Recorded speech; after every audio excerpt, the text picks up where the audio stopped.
Oh, Crown Jewel. Crown Jewel is over, and, well, there were some questionable outcomes. Oh, my gosh. I am so mad right now. Cody versus Gunther, that was the main event, which was kind of a surprise, but, yeah, not happy. Not happy. Not only am I not happy about the outcome, what I'm even more displeased about is the fact that they have me wishing that Goldberg had appeared. For me to wish that there was an appearance by Goldberg says something, because I hate Goldberg. But we'll talk about that later. Let's start with the opening match, which is a surprise too. Roman Reigns opened a show. I can't believe it. Champion or not, this dude main events everything, and he comes to Saudi Arabia and shows that he's willing to put people over. He put 3 people over, in my opinion. First one he put over, Cody Rhodes. And you're like, wait, what? Yeah, the fact that he allowed Cody to go on last says that he put him over as champion. And you're like, what do you mean he allowed him to go on last? Cody is the champion. Doesn't the champion go on the last?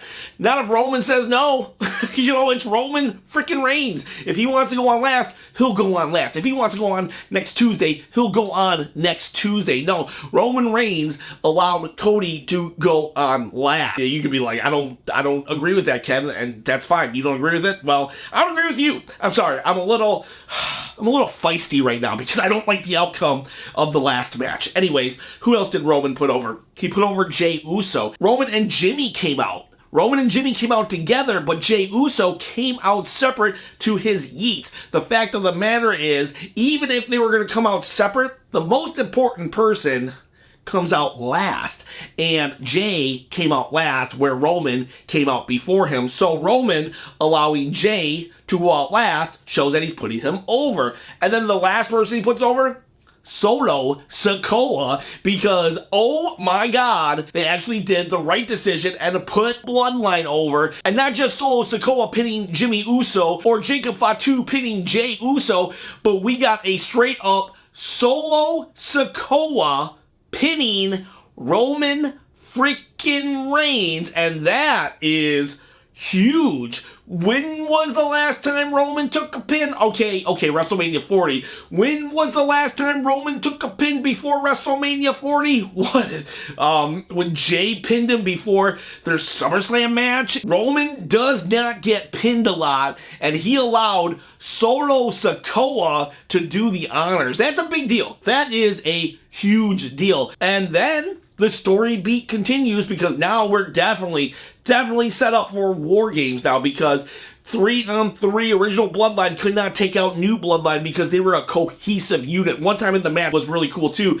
Roman puts out his hand to get the tag, and Jey tags Jimmy, and that was definitely great storytelling right there, because it shows they're not on the same page. The new Bloodline are. The new Bloodline gets the pin, and so they gotta, like, what do? They're outnumbered. They're not on the same page. But then, as everybody's getting decimated, the new Bloodline decimating the old Bloodline, and then Sami Zayn comes out, and it's awesome, it's amazing, it's so cool. Sami Zayn is able to turn the tides of the warfare, and now the new Bloodline is sent packing, except for Solo Sikoa, who's left in the middle. He's surrounded by everybody. Roman goes to spear him, but Sami goes to kick him at the same time. Solo gets out of the way, and boom!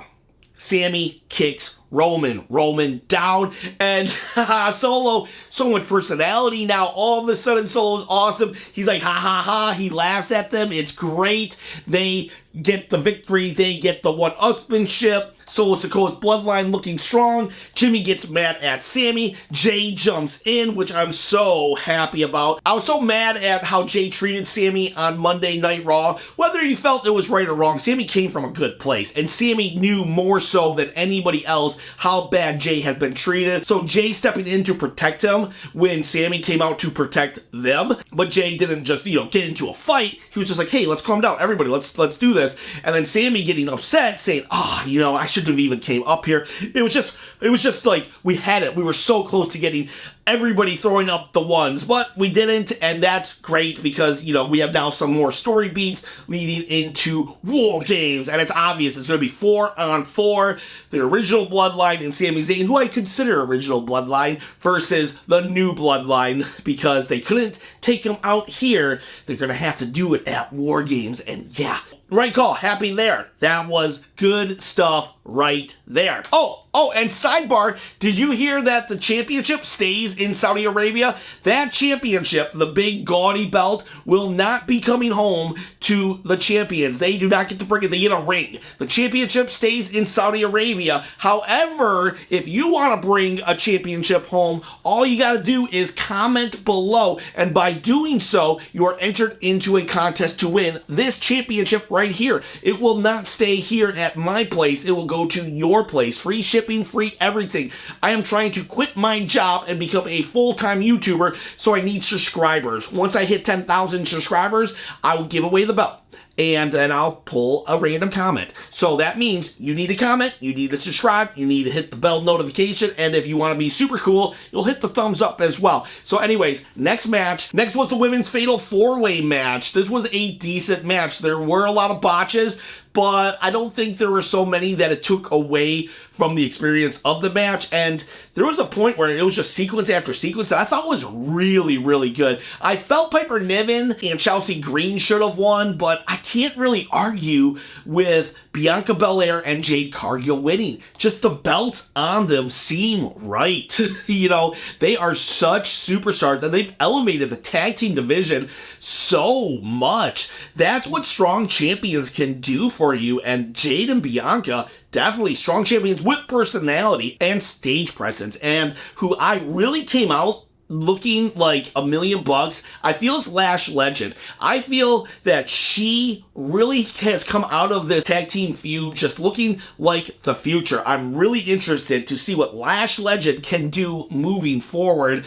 But at the end of the day, a lot of good sequences. I think Chelsea Green and Piper Niven, they stole the show. Chelsea Green, once again, showing that she's like the low-key MVP of the women's division, while Bianca and Jade hold it down. Then we have Liv Morgan versus Nia Jax. This was, you know, I'm more okay with this match than I am with the final match, the Gunther Cody match, because at least in this match, there was interference, there was distractions, there was a lot going on, the fear of the Money in the Bank, all of these things that distracted Nia to the point that she lost. I don't like champions losing to other champions, but I'm willing to be like, okay, fine, whatever. Nia's going to have a legit excuse. I think they should have really pulled the trigger and let Tiffany win here. I understand why they didn't, and at the end of the day, it was a decent match. I really liked Liv Morgan selling. There was this one time in the way beginning, right, like the first 30 seconds, Nia just headbutts Liv Morgan. She falls down, like she just literally falls on her butt and just is like, great selling. That was just amazing selling. Liv Morgan has come so far. I am just very pleased with Liv Morgan's performance in and out of the ring lately, and I'm still not like thrilled about the idea of a champion losing to a champion. At least there's excuses that can be made. Bronson Reed versus Seth frickin' Rollins, and it was a good match. It was a good match. I have a friend who said he was a little disappointed that it wasn't a typical Seth Rollins match, and I pointed out, actually, this is not a Seth Rollins match, it's a Bronson Reed match. It was a good big man versus little man match. I wish Bronson Reed would have won. I really do think he could have benefited more so from it. However, thankfully, he still looked very strong in defeat. It took a curb stomp on steel steps, which made him bleed. It took another curb stomp, just a normal one, and then a super curb stomp. And then even after the victory, he stands up. And the blood, even though was accidental, I felt helped a lot. And so while Bronson Reed, in my gut, in my heart, I feel should have won. I understand why he didn't. And while I feel Seth Rollins could have survived a loss, there's no shame in losing to Seth Rollins. So hopefully, he gets on some kind of bigger winning streak, because I don't want him to be the big man Chad Gable, where he's just really good in feuds and then he loses. Kevin Owens versus Randy Orton. Kind of a bait and switch, but not really. They gave us them fighting, but they didn't give us anything really. They just fought to a standstill. I think the official record book is going to say the match did not start because chaos ensued. I read one of the little, like, you know, they give you updates on what happened throughout the night in the corner, and literally it said the match didn't start, chaos ensued. So, I don't know. I wanted to see a match. I definitely wanted to see a match. I don't like this non-finish, but I think it will take out Randy for a while. So now Cody's all by himself, and this new vicious, or maybe this old vicious Kevin Owens KO, the prize fighter, is back. Got the job accomplished. It did what it needed to do for the storyline. It got Randy away so Kevin can go and solely focus on Cody Rhodes, but I mean, it's Randy Orton. Would have lost, have hurt him to prop up Kevin a little bit? I don't think it would have. Next up is LA Knight, versus Andrade versus Carmelo Hayes. And honestly, I think Andrade looked really good. That back elbow spin of his, that is such a vicious move. That is such a vicious move. I don't think I've ever enjoyed Andrade as much as I enjoyed him in this match, and Carmelo Hayes was no slouch either. They both did an excellent job. LA Knight was probably the weaker of everybody here, and yeah, I don't know. And then he did this botch that was, it was just horrible. He jumped up on the ring ropes, but he crotched himself. I did not like that one at all. Woo, please, maybe LA Knight, maybe you should stop jumping up so high on those in the corner. But yeah, it was a good match though. Definitely a good match. I think it was the right outcome. LA Knight as champion, I think that was the definite right outcome. My fear is Carmelo Hayes and Andrade go back to obscurity. They'll probably have one more real match 7 and then become a tag team. Yeah, what can I say? The right call, good match, one killer botch, but at the end of the day, good call. And then we have the final match, the match that I hate. The match that I wish never existed. The match that is probably going to make me hate Crown Jewel from now on. We have Gunther versus Cody Rhodes, and Gunther lost. Gunther lost. Clean, might I add. Now, let me say this. It was kind of a surprise roll-up, so that will be the excuse used and the out. We have a final sequence in which Cody Rhodes goes for a super Cody cutter, and Gunther puts him in the sleeper, which I thought was amazing and awesome. And then Cody just kind of flips over him, where it's taken Gunther by surprise, and he can't really let go. 1, 2, 3, he loses. And I hate that. I hate that.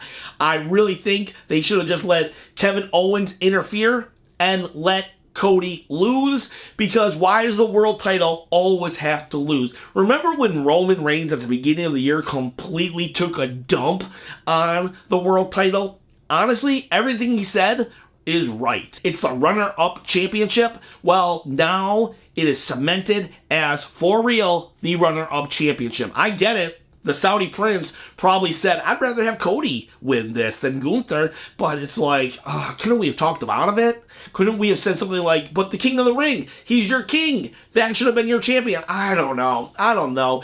Kevin Owens was already there. Kevin could have costed Cody something that he really, really wanted. Put a lot more heat on their feud. But no. We have to let Gunther lose cleanly? What about Goldberg? I wish Goldberg had appeared, which I never said that sentence in my entire life until today. I wish Goldberg had appeared and cost Gunther the match. At least then, they could have been mad at each other. At least then, they could have had a heat on their feud. Goldberg just announced his retirement. Let Gunther be the guy that retired him, but let Goldberg be the guy that cost him the Crown Jewel Championship. Just the wrong call. Just the wrong call. It was a good match. I watched it with my 12-year-old, and I'm going to say this. I was super upset it happened, but I did ask my 12-year-old what he thought, and he actually said, I thought Gunther looked really, really strong. He only lost the match, but he beat up Cody the entire time, and I feel that he came out stronger than Cody. So, from a kid's perspective that doesn't watch wrestling all the time, he thought Gunther actually looked stronger than Cody, even though Cody won. But from a jaded adult's perspective who has watched wrestling for 35 years, I thought Gunther looked weak because he lost. So, I don't know. Maybe Triple H did the right booking because the 12-year-old thought Gunther was still strong. He didn't care that Gunther lost and got pinned. But me, as an adult, yeah, I care. I care that Gunther lost. I care that Bronson Reed lost. I don't know. At least to 12-year-olds, Gunther still looks strong and menacing. But yeah, I don't know. That's my review of Crown Jewel. Was it good? Yeah, I guess. I just didn't like the outcomes, and I don't know. Not liking the outcome doesn't necessarily ruin something for me, because I just have to understand, and I have to think, yeah, I get why they did that. And other than the fact that it's Cody Rhodes, I don't really get it. I just feel that the world title could have used the shine. When I'm disappointed, it comes across on camera. I'm very not professional. I allow my emotions to spill out on the camera. I'm sorry, guys and girls. But y'all have a good day.